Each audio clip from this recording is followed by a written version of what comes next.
Syllabus का सारा निचोड़ है, यानी it would be a very detailed revision and as you know it's a long paper, so paper 2 कराना आसान होता है, पेपर 4 कराना, वो भी पूरा पेपर कराना, अगर हमने पहले से आपको बताया हुआ होता तो आपने किया होता, क्वेरीज हम कर रहे थे जो हम नेक्स्ट टाइम से करेंगे, लेकिन चूंकि before getting into this query thing we have to make sure कि आपकी अपनी जो बेसिक कॉन्सेप्ट्स हैं एग्जाम वाइज वो क्लियर है, तो इसलिए हम आज आपको एक पेपर पूरा का पूरा करा रहे हैं and then I will be giving you 2 papers ताकि आप वो करें and then will be discussing queries जो भी होंगे आपके।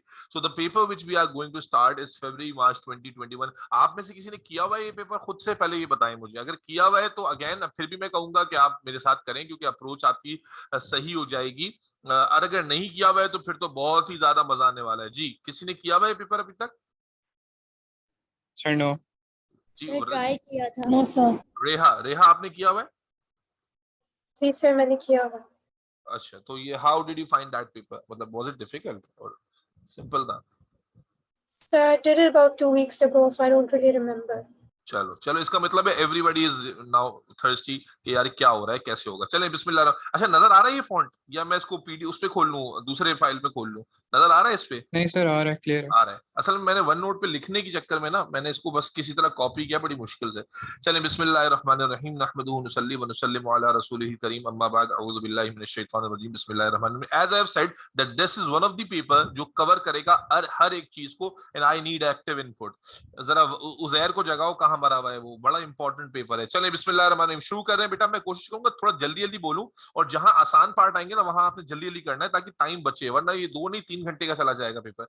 चलिए जी, बिस्मिल्लाहिर्रहमानिर्रहीम। Question number 1, the most common oxidation states of cobalt are +2 and +3।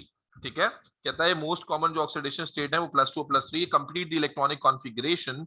ठीक है, आपको इलेक्ट्रॉनिक कॉन्फ़िगरेशन कंप्लीट करने के लिए कह रहा है कोबाल्ट 2 की और कोबाल्ट 3 की। मेरे ख्याल काफी इजी है, आर्गन ऑलरेडी लिखा हुआ है। कोबाल्ट का अगर आप पीरियोडिक टेबल से नंबर देखें तो क्या नंबर होता है? 20। जरा चेक कीजिए, 27। अच्छा, पीरियोडिक टेबल और डेटा बुकलेट अपने पास खोल के रखिएगा, मैंने खोली भी है बैकग्राउंड में लेकिन बार बार मुझे स्विच करना पड़ेगा। सो कोबाल्ट 27 होता है। 27 का मतलब क्या हो गया? आर्गन तक की तो कॉन्फ़िगरेशन दी हुई है। आर्गन क्या होता है बेटा? Argon is 18। ठीक है ना, तो 18 तक की तो कॉन्फ़िगरेशन दी हुई है। 18 के बाद क्या आता है आप जानते हैं बेटा? 4s2 आ जाता है ना, और उसके बाद फिर 3d शुरू हो जाता है। कॉन्फ़िगरेशन आपको याद है, तो अगर 27 इलेक्ट्रॉन्स फिल करने होते हैं, अच्छा रिमेंबर कि 27 हमें फिल करने होते हैं अगर कोबाल्ट एटम होता है, तो यहाँ कोबाल्ट 2 प्लस आइन है, इसका मतलब है 2 इलेक्ट्रॉन्स ऑलरेडी कम है। तो नॉर्मली जो एटम की कॉन्फ़िगरेशन होती है 27 की, वो क्या होती?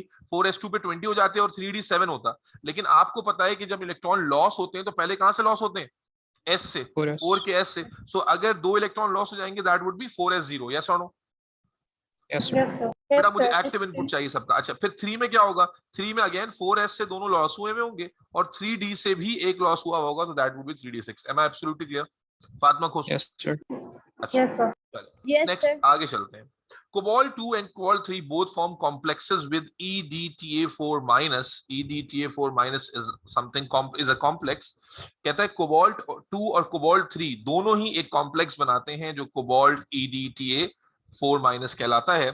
Use the data in the table to predict what happens, if anything, when separate aqueous solutions of Cobalt 3 and Cobalt EDTA are left to stand in the air.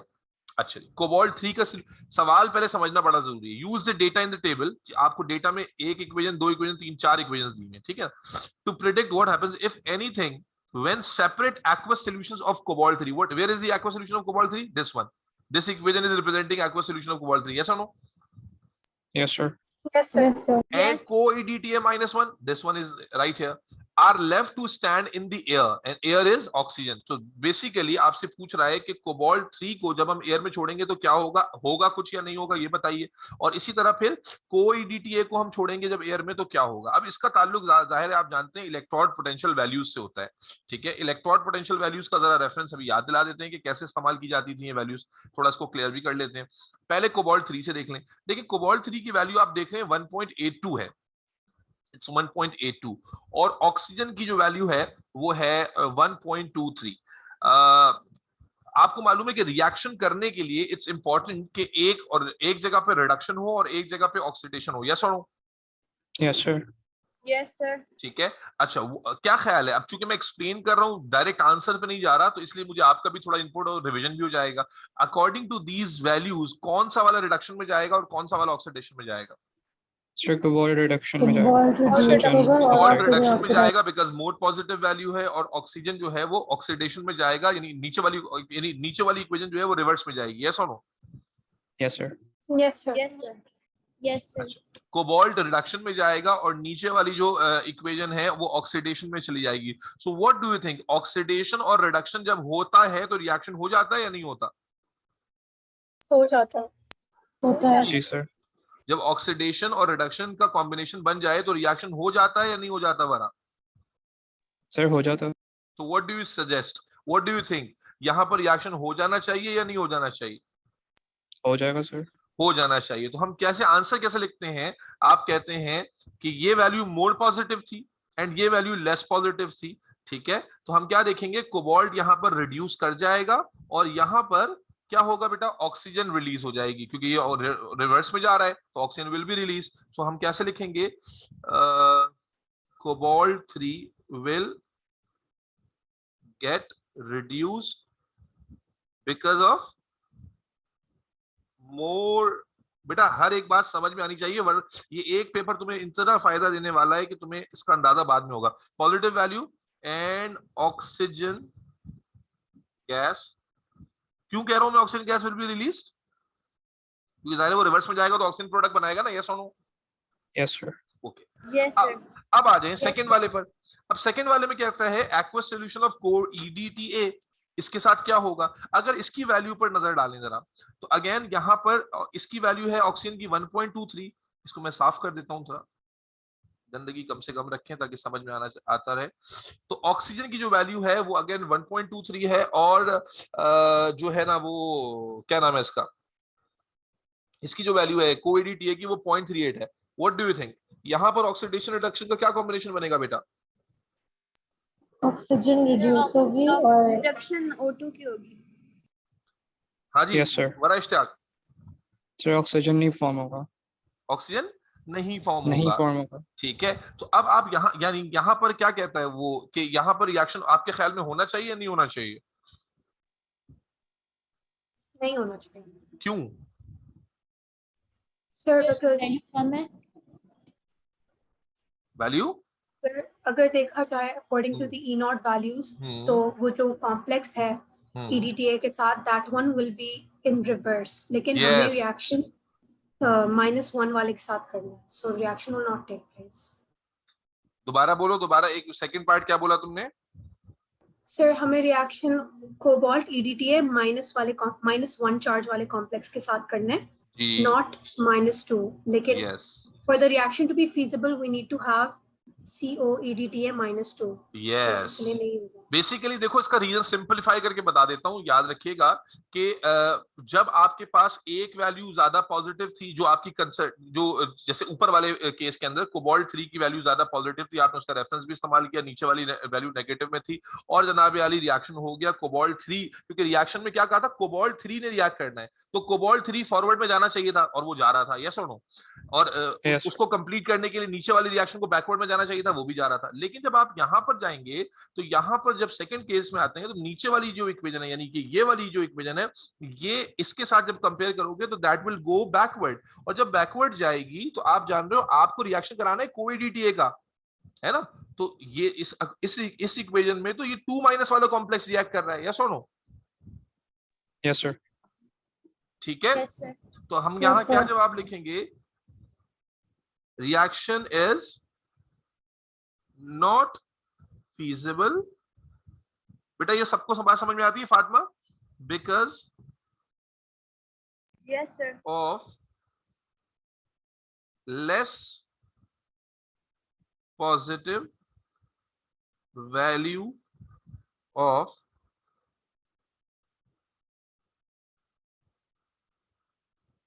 .38 of complex.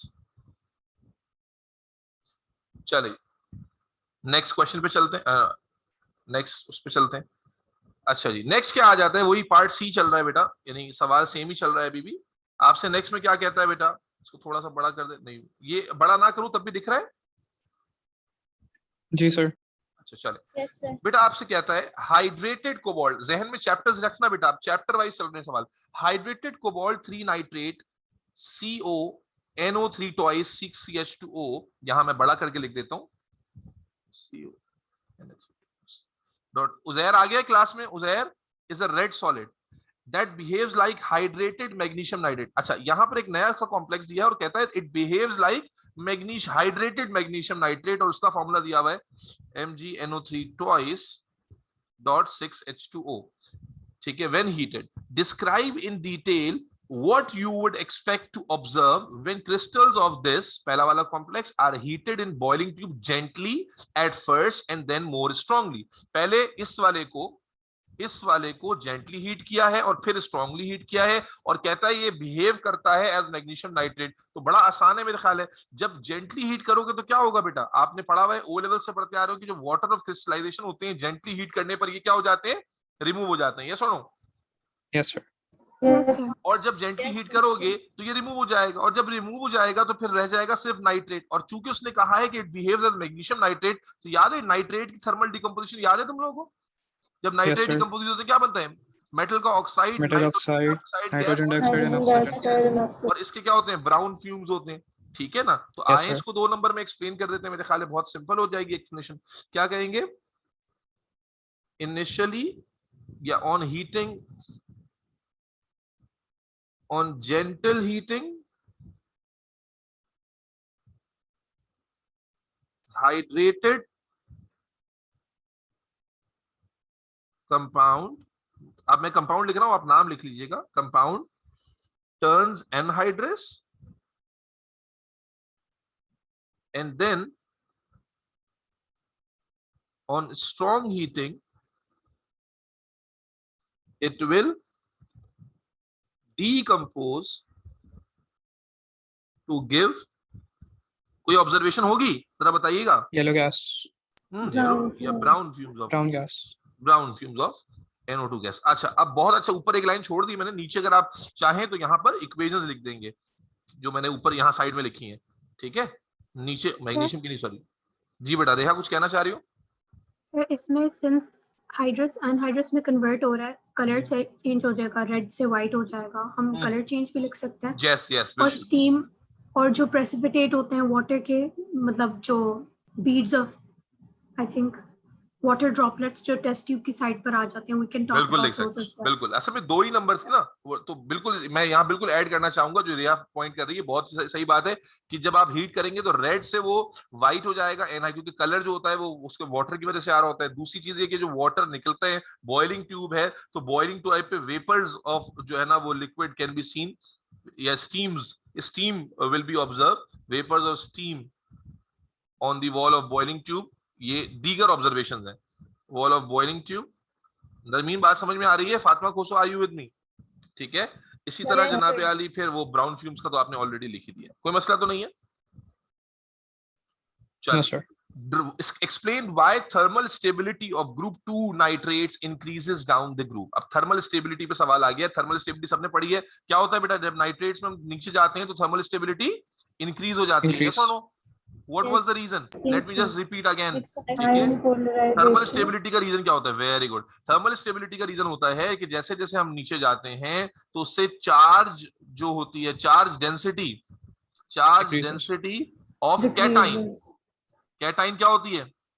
Decrease, जिससे क्या होता है, जो ion polarisation का phenomena होता है वो क्या हो जाता है? डिक्रीजेस, कम हो जाता है। और उससे क्या होता है? आयोनिक कैरेक्टर बढ़ जाता है। यानी जो हमने पढ़ा था ना कि क्रिस्टल डीस्टेबलाइज होने लगता है, तो जब आयन पोलराइजेशन का फिनोमेना कम होता है तो जो आयोनिक कैरेक्टर है यानी कि डीस्टेबलाइजेशन ऑफ क्रिस्टल की जगह वो और ज्यादा स्टेबलाइज होने लगता है, जिसकी वजह से थर्मल स्टेबिलिटी बढ़ जाती है। याद आ गया कॉन्सेप्ट पूरा सारे बच्चों को? जब Yes, भी sir. आएगा ऐसे लिखेंगे बेटा, charge density of cation that, जब नीचे जाते हैं तो चार्ज चूंकि सेम रहता है, साइज बढ़ रहा होता है तो चार्ज डेंसिटी कम हो जाती है, जिससे जो influence of charge on the negative cloud होता है वो कम होता है। We call it ion polarisation. और आयन पोलराइजेशन कम होने से जो आयोनिक कैरेक्टर होता है, लैटिस का जो स्ट्रेंथ होता है वो बढ़ जाती है, और जब लैटिस की स्ट्रेंथ बढ़ती है तो थर्मल स्टेबिलिटी बढ़ जाती है। 2 नंबर में लिखना है। तो उसने क्या बोला था? अच्छा यह बता दिया था कि इंक्रीजेस डाउन द ग्रुप, तो आप डायरेक्टली लिखेंगे as we move down charge density of cation decrease results in decrease ion polarization, increase ionic character of lattice, that increase thermal stability. Is that clear बच्चों? Yes, sir. I guess पहला सवाल हमने पूरा कर लिया है और 8 मार्क का सवाल था। जरा पहले क्वेश्चन पे रिव्यू कर लेते हैं। पहले क्वेश्चन में हमने क्या सीखा? कॉन्फ़िगरेशन रिवाइज हो गई हमारी। उसके बाद फीजिबिलिटी को प्रेडिक्ट करते हुए हमें देखना पड़ेगा कि जिनको वो रिएक्शन कराने को कह रहा है क्या वही रिएक्शन कर रहे हैं या नहीं कर रहे हैं। ये बात समझ में आई है? फर्स्ट वाले में फीजिबल क्यों था? Yes. क्योंकि कोबाल्ट का रिएक्शन होना चाहिए था तो हो रहा था, और दूसरे वाले में क्यों नहीं था? क्योंकि भाई उसमें जो कॉम्प्लेक्स था वो रिएक्शन ही नहीं कर रहा था, बल्कि वो तो दूसरी साइड पे आ रहा था। उसके बाद आ गए फिर हमने थर्मल स्टेबिलिटी का कांसेप्ट और नाइट्रेट की डिकम्पोजिशन। पहला क्वेश्चन सबको क्लियर है? पहले क्वेश्चन में किसी को सवाल है तो पूछे। No sir. Narmeen, sir clear है। उमेरा, क्लियर है। ओके चलिए नेक्स्ट क्वेश्चन पे चलते हैं। ओके नेक्स्ट क्वेश्चन आप देखते ही समझ गए होंगे, लेटेस्ट वाला क्वेश्चन आ गया ये question 2, iron compounds, and this was the most difficult question. मुझे अच्छे से याद है कि ये क्वेश्चन ने मतलब इसके आगे जो पार्ट्स आएंगे इसने बच्चों को जो ना बस हिला के रख दिया था। तो पहला पार्ट इसका काफी इजी है, मेरे ख्याल काफी सिंपल भी है। So iron 2 compounds are generally only stable in blah blah. It is difficult to determine the lattice of blah blah. आप जानते हैं कि लैटिस कब डिटरमाइन करते हैं? Born-Haber cycle से, जब एक्सपेरिमेंटली डिटरमाइन नहीं हो रही होती। ऐसा हो? Use the data booklet and this Born-Haber cycle to calculate the lattice enthalpy of FeO in kilojoule. अब आपको कुछ एनर्जी दी हुई है, ये आपको enthalpy of formation दी हुई है, ये आपको क्या दी हुई है बेटा? ये क्या चीज दी हुई है? enthalpy of atomization of iron दी हुई है। उसके बाद यहाँ पर देखें half O2 से O बन रहा है, तो यहाँ पर क्या चाहिए होगा? enthalpy of atomization of O, Oxygen. है ना? उसके बाद फिर यहाँ Fe आयरन हो रहा है, इसका मतलब है यहाँ पर आपको फर्स्ट आयोनाइजेशन एनर्जी ऑफ क्या चाहिए होगी? Fe। फिर यहाँ पर आपको सेकंड आयोनाइजेशन एनर्जी चाहिए होगी। फिर ये वाली वैल्यू गिवन है, ये भी गिवन है और ये निकालनी है। तो मेरे ख्याल है डेटा बुकलेट से ले लेंगे, ठीक है? इक्वेशन लिख देते हैं। इक्वेशन कैसे होगी? Enthalpy of formation is equal to enthalpy of atomisation of iron जो दी हुई है। उसके बाद ये हाफ O2 से O कैसे निकालेंगे? ये डेटा बुकलेट में गिवन नहीं होती, ये बॉन्ड एनर्जी से एनर्जी का हाफ। बॉन्ड एनर्जी का हाफ होगा, दैट वुड बी जो बॉन्ड एनर्जी की वैल्यू। बेटा डेटा बुकलेट खोल लो, शाबाश। डेटा बुकलेट खोल लो, शाबाश। या मैं खोलूं अपने पास? सर खोलिए। खोली भी डेटा बुकलेट से वैल्यू बता दो बेटा, और ये ताकि जल्दी वैल्यूज भी हो जाएं। सर बॉन्ड एनर्जी को बताओ। 496 बॉन्ड हाँ? बॉन्ड है 496। 496 डिवाइड बाय 2 हो जाएगा, ठीक है ना? ये यस ठीक है। उसके बाद फर्स्ट आयनाइजेशन बताओ आयरन की। Sir 762 762, okay, and the second 1560। 1560, ठीक है। तो आप इक्वेशन बना लेंगे। आपको पता है प्लस कहाँ लगाना होता है, माइनस कहाँ लगाना होता है, सबको पता है ना? तो मैं डायरेक्ट वैल्यूज लिख दूं, आप कर लेंगे ना सॉल्व? तो वैल्यूज क्या हो जाएंगी? यहाँ पर आ जाएगा -272 इज इक्वल टू प्लस का 416 प्लस जो एरोज ऊपर जा रहे होते हैं वो प्लस में होता है। 496 डिवाइड बाय 2 कितना होता है? 496 डिवाइड बाय 2 कितना हो गया? 3 कितना होता है भाई? कैलकुलेटर रखो सामने। हाँ 248 हो गया, प्लस उसके बाद ये 762 वरा ने बताया, अगर गलत हुआ तो वरा को जूते पड़ेंगे। 1560, फिर उसके बाद माइनस आ जाएगा ना, माइनस आ जाएगा। वैल्यू गिवन भी माइनस में, अगर नहीं भी होती तब भी माइनस लगाते क्योंकि एरो नीचे आ रहा है। उसके बाद फिर वापस ऊपर जा रहा है तो 798 और प्लस एंथैल्पी ऑफ लैटिस। इसको सॉल्व कर लेंगे, आंसर बता दें सर -3915।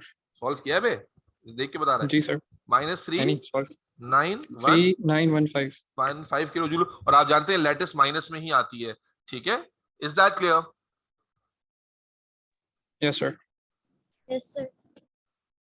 कोई मसला, कोई परेशानी तो नहीं? अच्छा किसी कोई अगर मेरे लिए एक फेवर कर लो, अगर लैपटॉप पे कोई बैठा हुआ है तो उसकी मार्क स्कीम खोल लो। मार्क स्कीम है इस पेपर की, ताकि आंसर चेक होता रहे।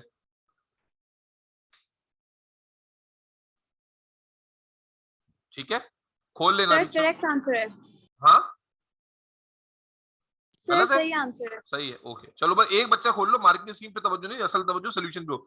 अच्छा, अब ये सवाल आ गया यहाँ से जो है ना, एग्जामिनर ने आपको बिल्कुल छील के रख दिया था। अब क्या आ जाता है, most naturally acting samples of iron 2 oxide are found as mineral, ये कुछ दिया हुआ है, नए नए नाम से ना कंफ्यूजन ज्यादा हो जाती है। हैज फार्मूला Fe2x Fe20OX, अच्छा जी, contains both Fe2 and Fe3। अब इस कंपाउंड में कहता है आयरन जो है उसमें कुछ Fe2 भी है और कुछ Fe3 भी है, ठीक है। 3+. 90% of the iron is present Fe2। इसके अंदर जो 90% आयरन है वो Fe2 वाले हैं और 10% कितने हैं, कौन से वाले हैं, Fe3। Is that clear?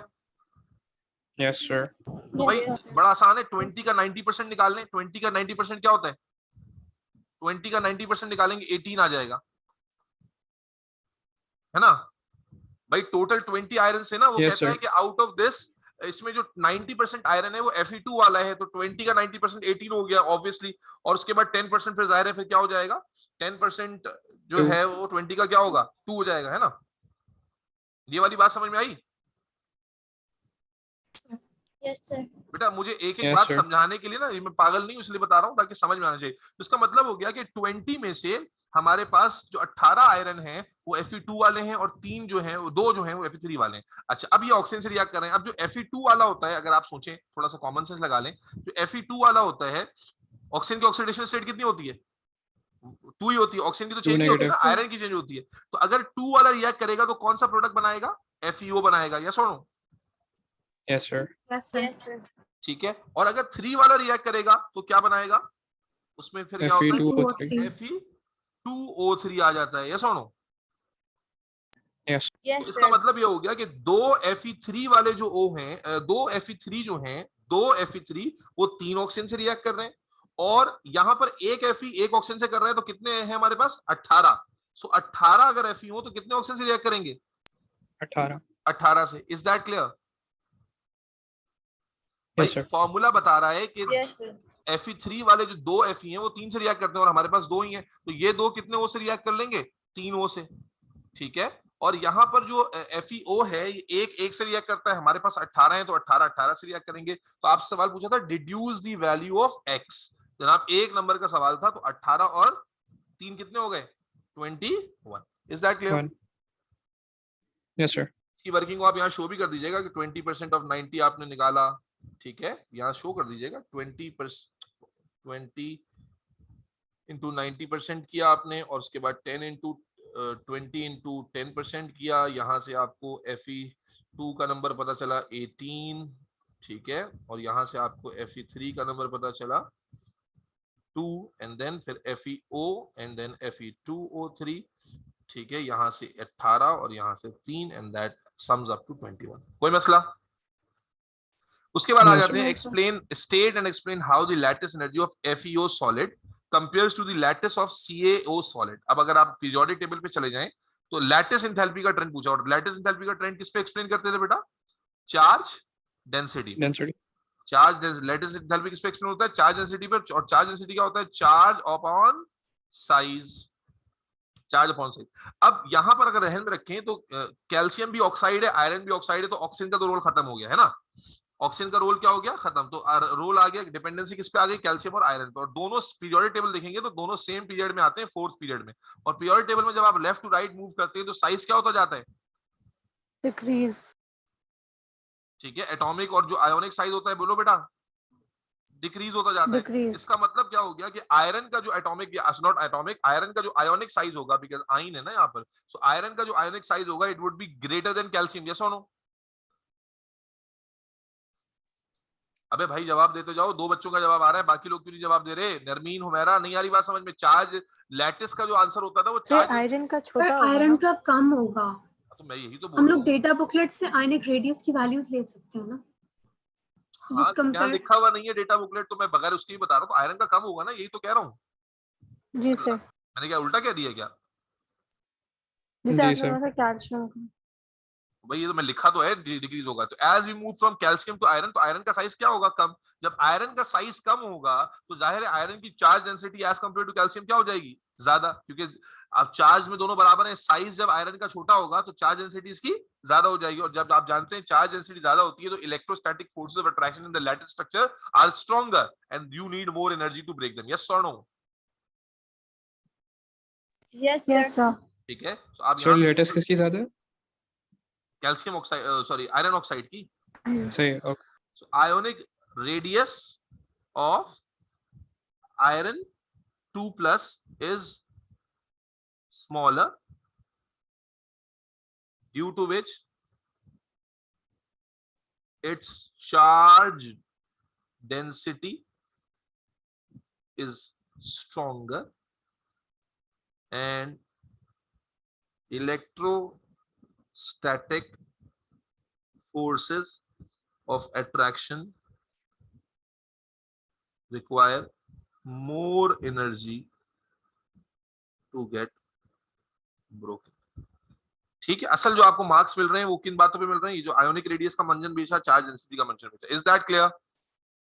Yes sir.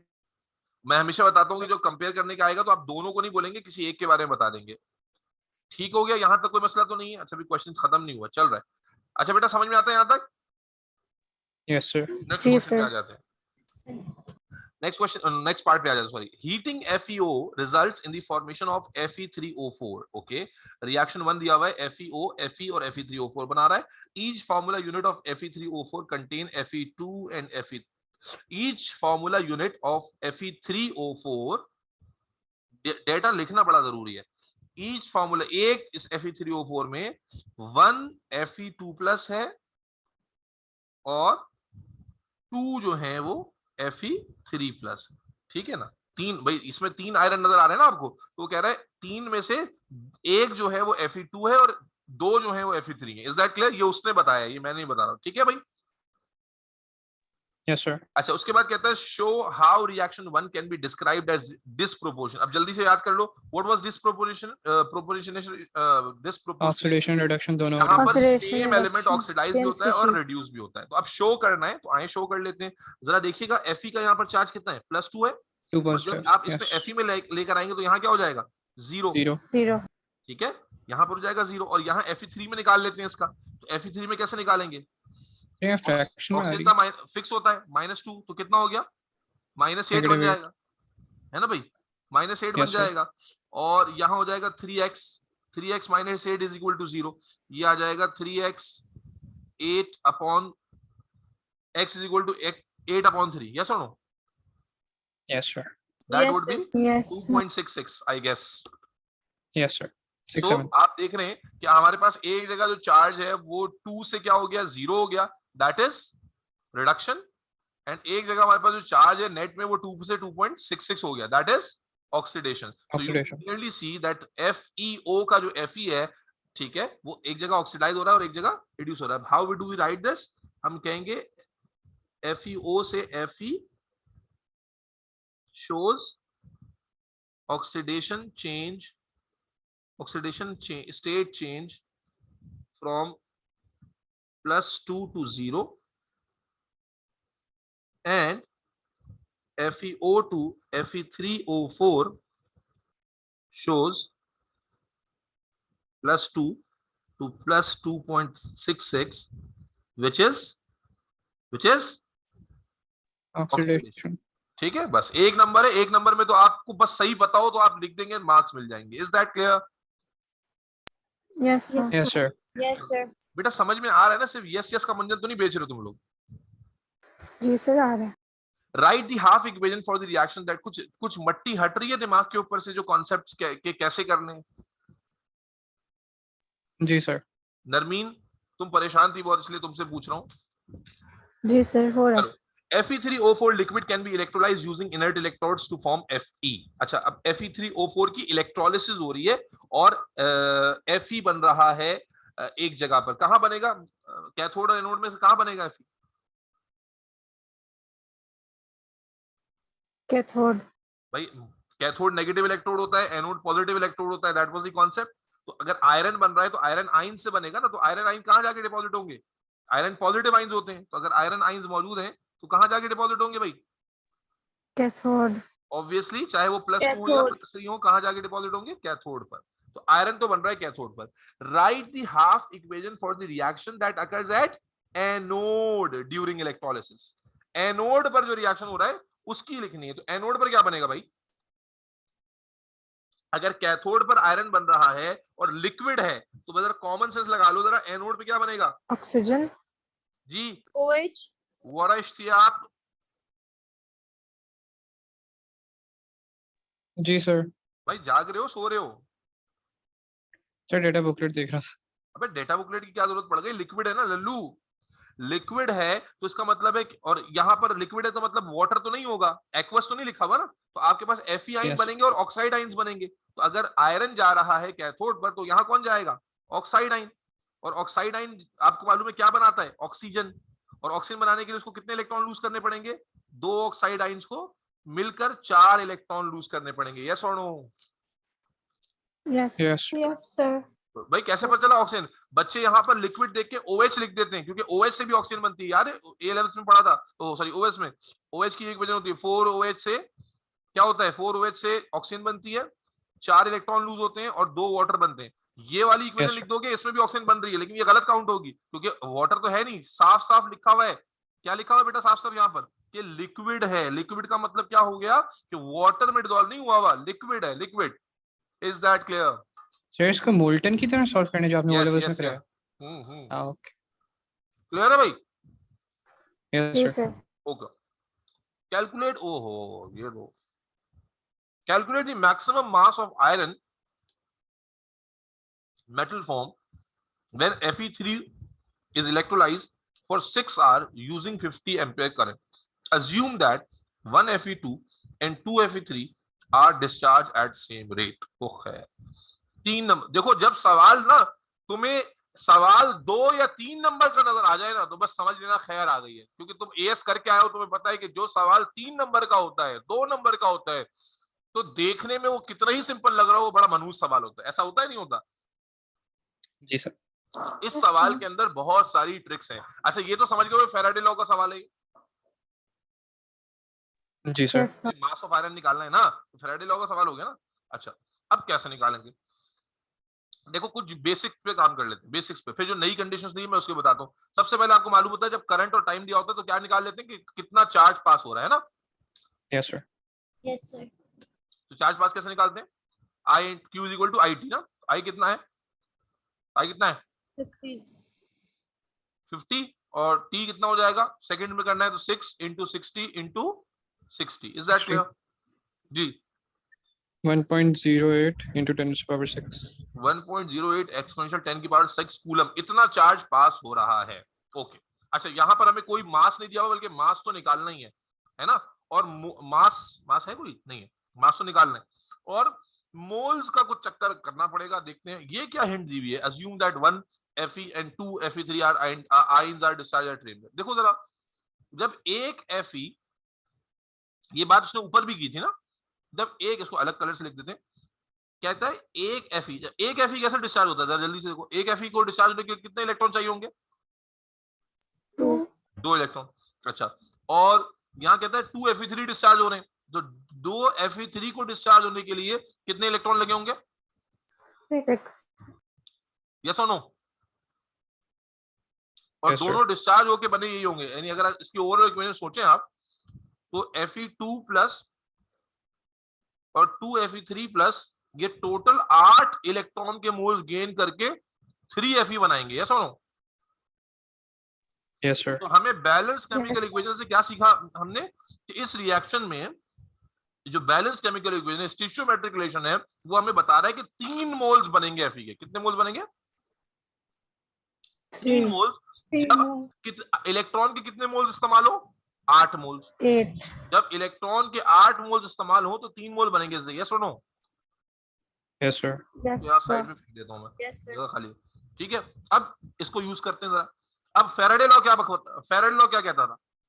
Faraday law क्या कहता था? 1 mole of electron is 6296500 एक मोल coulombs. इलेक्ट्रॉन के लिए कितना चार्ज चलता है? 96,500। 96,500। ठीक है तो यहाँ पर इक्वेशन हमें क्या बता रही है कि भाई कितने इलेक्ट्रॉन कितने मोल्स हैं? 8 हैं। तो 8 मोल इलेक्ट्रॉन का मतलब क्या हो गया, 8 मोल इलेक्ट्रॉन के 96,500 से मल्टीप्लाई हो जाएंगे, यस और नो? Yes, sir. तो उससे आयरन के कितने मोल वो हो रहे हैं डिपॉजिट? 3 मोल्स। 3. अब हमारे पास चार्ज कितना है?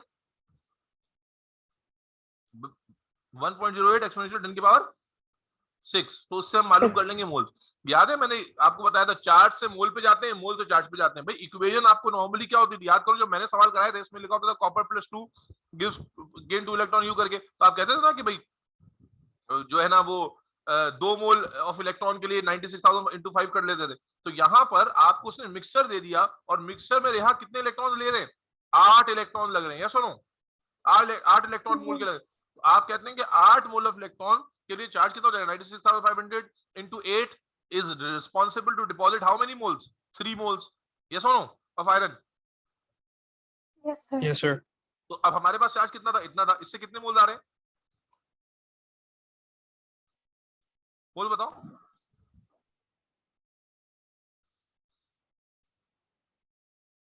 4.236.